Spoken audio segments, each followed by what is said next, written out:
Everyone, this is Terry HORAN, and I am surrounded by a group of experts to continue our series on how to help you through this coronavirus crisis that we're in and period of uncertainty. In talking about the financial aspects that you can think about as we travel through this crisis. We intend to host this webinar every Friday at 2 p.m. and to share HORAN's financial perspectives as long as our clients and partners find it helpful. And based on the increasing number of people that are listening to the program, I think you are finding it helpful and informative. We appreciate the questions that you send us, and please continue to do that, and we're going to get to some of those here this afternoon. We're recording this session, and it will be shared with you later today. And we'll also have the presentation available if you'd like to cross a copy of it. Let me first update you on HORAN. The majority of our employees continue to work from home, except a very small team that we rotate into the office each day. And I want to thank our IT department and our marketing department and our compliance department for being very steady in keeping the ship afloat as we continue to move through this uncertainty. This week we've had over 1,000 calls and appointments with you, our clients, and our prospects and our centers of influence, and we continue to find new and different ways to provide service for you. At HORAN, you know, we focus on 27 fundamentals, and this week's fundamental is honor commitments. And there's no better way to earn people's trust than to be true to your word, and we hope to be able to continue to do that too. In this period of honoring commitments, I turn to Lincoln for a quote. Adhere to your purpose and you will soon feel as well as you ever did. On the contrary, if you falter and give up, you will lose the power of keeping any resolution and will regret it all your life. So Lincoln was certainly a wise guy, and I think it embodies our honoring commitments. So introducing our panelists again, Paul Carl, 33 years of industry experience, 8 of them in the Department of Labor. He uses his expertise to a large variety of businesses to design, implement, and operate qualified and non-qualified plans. Michael Napier helps clients craft detailed financial plans and coordinating investment strategies. He's been in the business about 20 years. David Templeton has over 30 years of experience in the financial service industry. He is a principal in HORAN Capital Advisors and a CFA. Greg Hornsmeyer has 30 years plus in the life insurance business, designing life insurance programs, disability programs, and long-term care programs for individuals and businesses. Matt Antonucci, our rising star, of which we're all jealous because he keeps stealing the show, is our young CFA with HORAN Capital Advisors. And as I said, he makes a mean pasta sauce, and we're looking for some of that soon, Matt. He has great shoes on, too. Great shoes. All right, so we'll get started, and let's first review the week financially. David, we're up 2.5%. That's pretty great. Assuming we close here today. That's true. It's been a good day so far, but we still have a couple hours to go until the market closes. So on this slide here, as we have done in prior weeks at the beginning of the market portion of the webinar, we have looked at the prior 5 trading days for the S&P 500 index. So that captures last Friday through Thursday. This week has been a volatile trading week from day to day, and we are seeing similar action in individual stocks, i.e. large price swings from day to day. Tuesday saw a nice spike higher in the S&P. It was up 3.06% as the market was reacting favorably to some of the earnings reports, which we're starting to get in a large number. One of the reports was from JP Morgan, which is a stock we do hold for client accounts. Wednesday, the market opened down in response to very weak retail sales results and weak industrial production, which we want to talk about here in a few slides. After Thursday's close, the S&P was 17% below the February 19 high, and it still remains down 13% on the year. Now, this is in spite of the fact the market is up 25% from the March 23 low. Now I'm going to have Matt provide some thoughts on what the market might be reacting to at the moment. Thanks, David. So one item that's definitely top of every stock investor's mind right now is earnings. What will earnings be? And we're getting our first glimpse of what that would be for the first quarter as reports have kicked off this week. And as of the close yesterday, 40 S&P 500 companies had reported.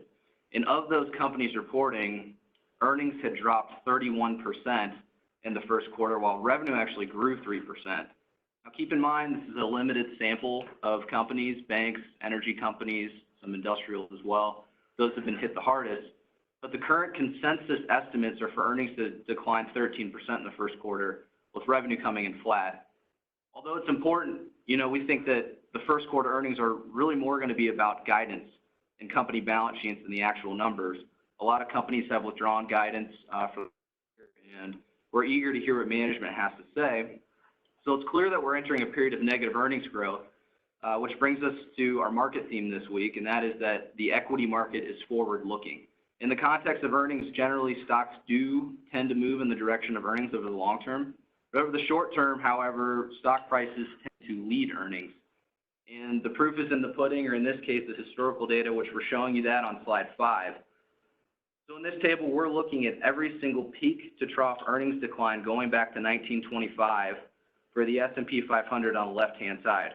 We're showing you the peak earnings date, the trough earnings date, what the numbers were, and finally the percentage change in earnings.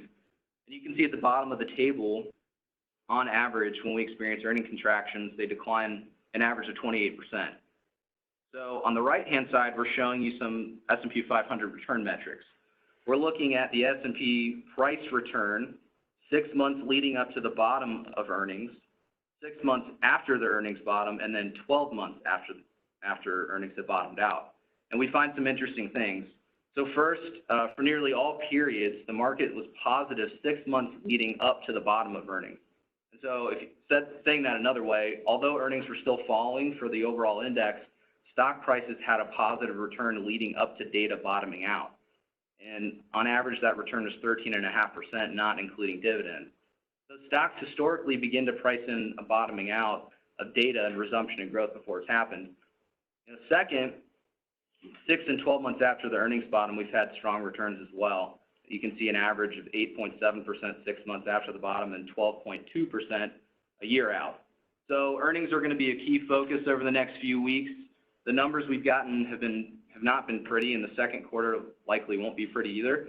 But it's important to note that the market knows this, and to some extent might be looking past the bad data as we've rallied from the low, which begs the question, does that mean we're getting a pass from the market? And we don't think the market's giving us a free pass here, although we've rallied from the low. When you look at the performance of companies in different risk categories, or what some people refer to as factors, the market hasn't given us that all clear signal yet. And to help us get an idea of that, we focus on whether we're in a risk on or risk off environment. And that's what we're looking at on slide 6 here. So the top 3 charts are of companies grouped into categories that, from left to right, have a strong ability to cover their interest or debt obligations. In the middle, companies that have high profit margins. And on the right-hand side, companies that have predictable revenue streams or high business visibility. And these are safer or risk-off areas of the market. And the green line is showing us how they performed relative to the S&P 500. And we can see that they've way outperformed the market, and this is risk-off behavior because relatively safe areas of the market. Now, if we look below that to the risk-on areas, we're looking at, from left to right, low PE or low valuation stocks. In the middle, stocks that have high debt loads, and then on the right, higher risk or higher beta stocks. And all of these areas continue to underperform the market. This is risk-off behavior. So this is a little bit technical, but we show it because when we get a big rally higher, we like to see riskier parts of the market outperform. Because that gives us a sense that investors have an appetite for risk. And the return patterns that we're seeing might be indicating that the market could go lower, or perhaps that we put a low in, but we're going to trade sideways. And that's our view, is that we potentially go sideways from here. We partially believe that because of what we showed you on the last slide with earnings. The market price is in good news before we get it, but we also believe we need some inkling of better data for the risk-on light to begin flashing. And David's going to touch on some of this in the next slides.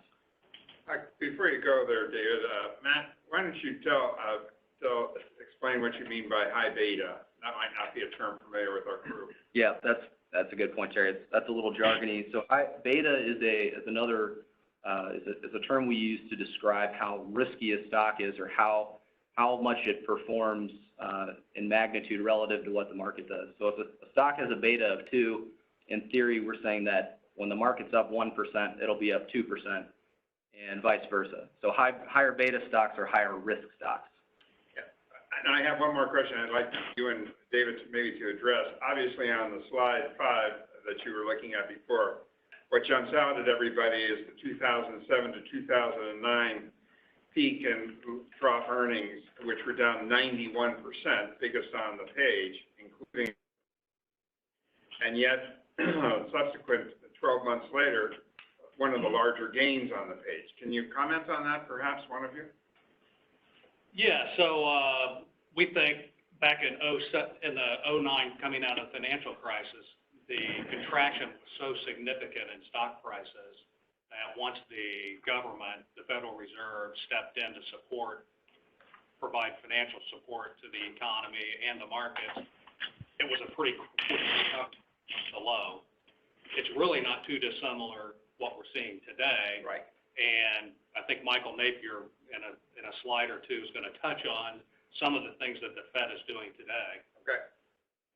Well, good. I know that the federal stimulus is much greater than what it was in 07, 09, and so perhaps might consider thinking that we might see a repeat. Yep. Potentially. It might take longer, but might see a repeat. Right. Sorry to interrupt. Nope, that's good. So on slide 7 here, just to touch on what Matt was indicating as the market looks through the kind of the known news. One thing we do know is that the market it tends to price in most available information that is known. Now, this isn't the case perfectly. The waves or humps on this chart show information related to the virus shutdown.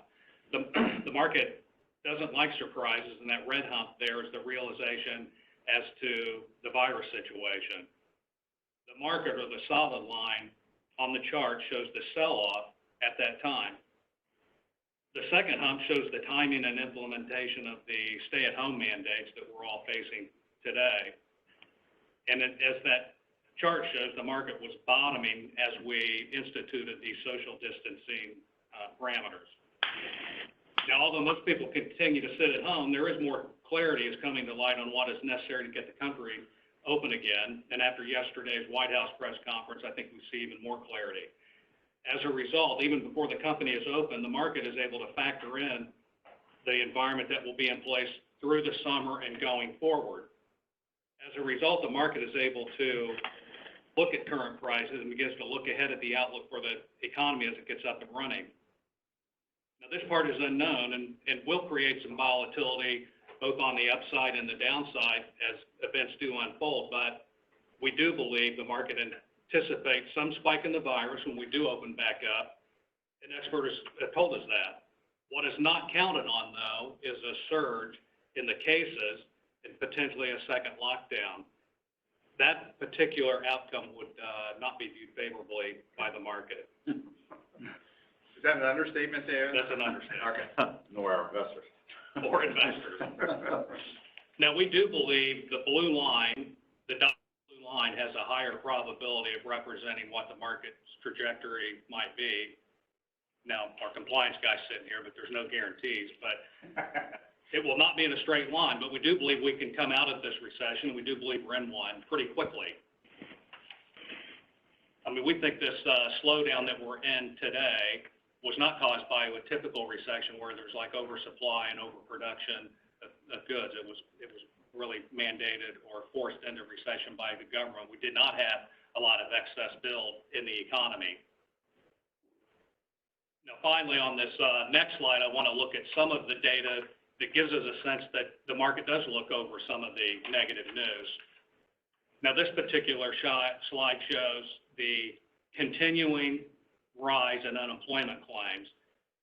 Now, the last 4 weeks, initial jobless claims have totaled over 22 million. So we have a high number of individuals looking for, or out of the job market. But as that blue line shows on that particular chart, the maroon line is the S&P 500. We tend to get the worst economic news at the bottom of the stock market, and we think we're getting some of the poor economic news today. Retail sales were down 8.7%, as I noted earlier. It was the worst decline since the data was tracked in 1992. Industrial production earlier this week was down 5.4%. This is the worst decline since 1946. So all this bad news is known by the market, and we do think the market is beginning to look through and, I guess, over the abyss and see what might be in front of us as we come out of the situation. And maybe that's why we're seeing some favorable move in the market recently. David, you could also point out that the increase in the market across since March 23rd has been fairly broad. Asset classes, if not all of them, are experiencing nice increases. Perhaps not as much as 25%, but it's remarkable to me anyway how this uptick has been shared by most asset classes around the world. Yes, most asset classes have had a nice recovery. Now, as we look into underneath the surface, and as Matt was kind of touching on, there are certain areas of the market that have not performed as well. I mean, we've seen some really strong performance in, you know, what we would call the FANG stocks, Facebook, Amazon, Netflix, and so forth. So we've seen these larger cap tech stocks do pretty well. And not getting into it today, but some of these defensive stocks that are like bond-like stocks, like utilities, they have not done quite as well and maybe will not do quite as well going forward. And banks, the higher yielding stocks may not do as well going forward, given where we are in the interest rate environment. Yeah. Are you doing the stimulus slide? I think Michael Napier's going to do the stimulus slide. Mr. Napier, would you do? Absolutely. Hi there. Good afternoon, everyone. So the government is providing financial support, and a lot of it. And that's what this slide here really kind of talks about. Globally, this is happening. And these numbers here are just from February to April, just the last couple months of the year. And I'll just point at the U.S. on this chart. So if you look at the U.S., the column there for U.S., central bank liquidity injections is $4.8 trillion. And so what the central bank is doing is in the marketplace, typically in the fixed income market, buying up government securities on the most part to provide liquidity, to provide markets for banks to borrow money and lend money. So $4.8 trillion so far. The number we've been hearing on the news quite a bit is the next column over, the government fiscal stimulus. So $2.7 trillion is what Congress has allocated so far. And to Terry's point earlier, in 2008 and 2009, it was $831 billion with a B, not trillion. So we've spent over 3 times as much so far already to prevent recession right now. You remember in 08, 09, the big, they sent out $250 checks to all citizens, $250 checks. Remember the first time homeowners, I think it was $5,000 cash for clunkers was back then. And so this time around, they are, the governments have stepped up and are providing a lot more financial backing than they did back then. And you can see the last column there, all the global dollars going in, roughly $15 trillion or 18.3% of global GDP, which is a huge number to prevent some of the recessionary downturns. So Michael, many of the newscasters have called this stimulus a bazooka. Would you term it as that also? Spending 3 times as much as we did for almost 2 years, absolutely, back in 08. David or Mike or Matt, put into context what the central bank liquidity injection is. They're given the green light to take how much of our treasury debt versus 2007, 2008. That number helps people put this in context. Yeah, I didn't bring it in, but on some of the treasury debt, the Fed could purchase essentially most of the outstanding debt from a dollar perspective if mean, it's interesting, the balance sheet for the Fed currently stands at 6.1 trillion in assets. During the financial crisis, it was 4.5 trillion. It's expected to get up to at least 10 trillion in this, potentially, in this, environment that we're in with the virus situation. And so the bazooka, if it were, is perhaps helping us, we don't know, form a bottom on the market, and the market's looking ahead based on the stimulus that's going in both fiscally and legislatively. And there was a question kind of at the end of the last seminar on that. I forget exactly what that question was. I'll read it. It's a great question. How will the giant size of the stimulus package impact the historical trends shown on the charts?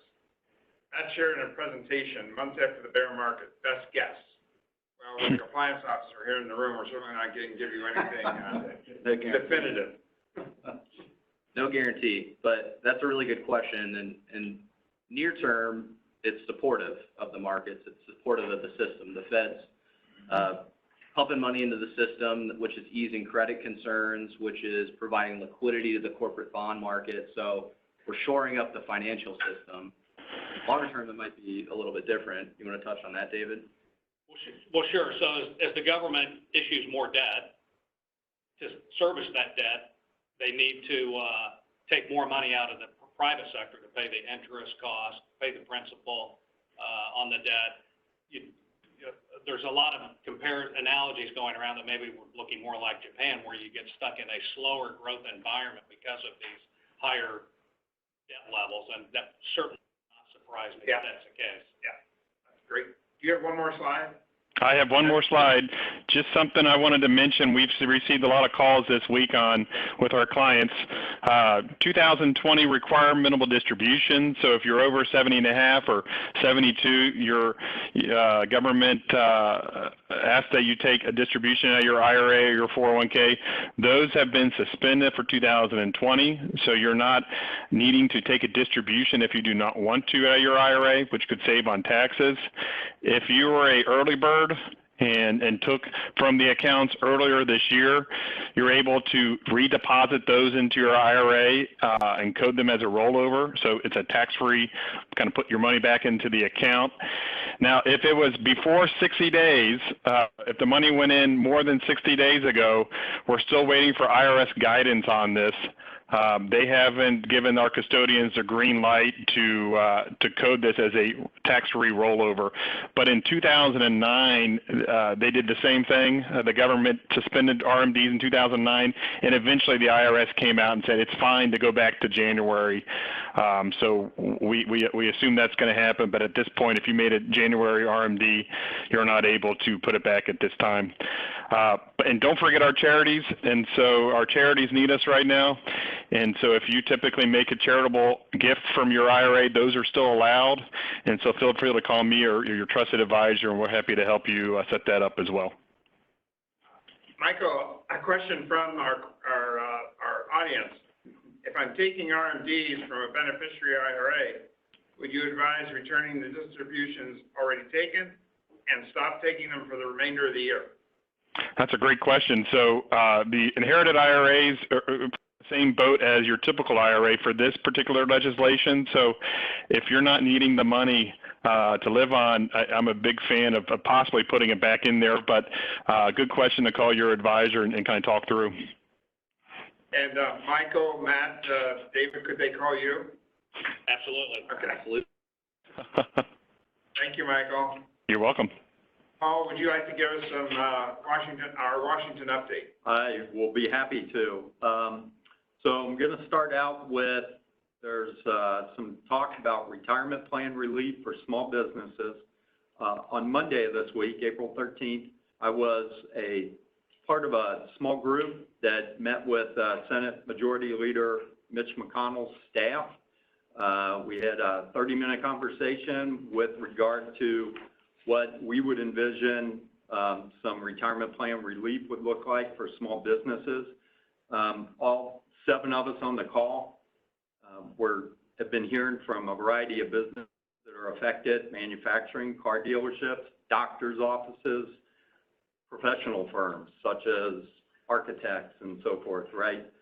So nothing definite yet. It's proposed, but what we're hoping would be part of the next legislative package that would help with relief would be some funding relief for 401k, 403b plan sponsors, as well as, excuse me, partial plan termination relief. So as these layoffs and furloughs take place, we're getting into some areas that, again, the IRS needs to issue some guidance, or there needs to be some legislative relief.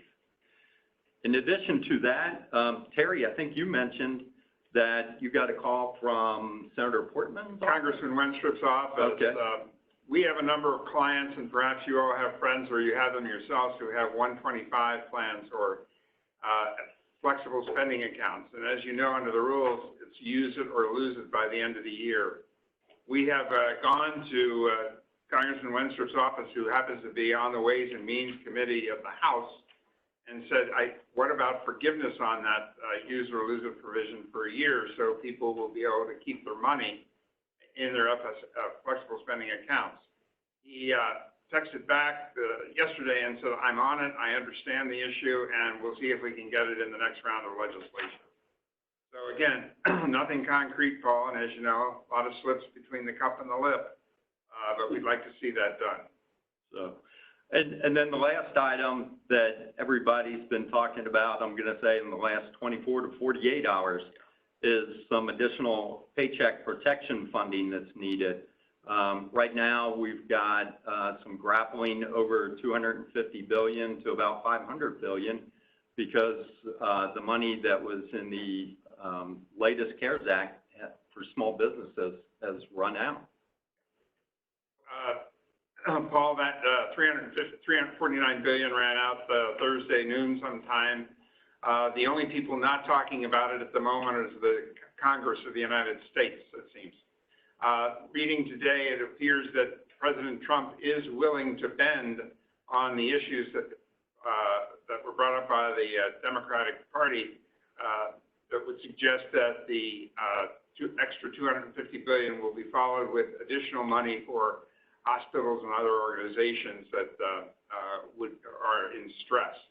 And so I think there's going to be a compromise at some point, but I wish it would happen sooner rather than later, because there are a lot of small businesses that really require these funds. Hopefully we'll have a good update next week about this. That's right. Comes back to work. That's right. Any other comments, thoughts that we should bring out here today? We certainly appreciate you all listening, and again, we're going to do this next week. Be sure to look at our COVID landing page on our website and look for additional seminars. Next week, Michael Hermes and Nate Epp will do a seminar on Medicare and Social Security, and that's on our website. And thank you to David and Michael, Matt, Paul, and Greg. And to finish with a quote from Abraham Lincoln: when you think you've reached the end of your rope, tie a knot and hang on.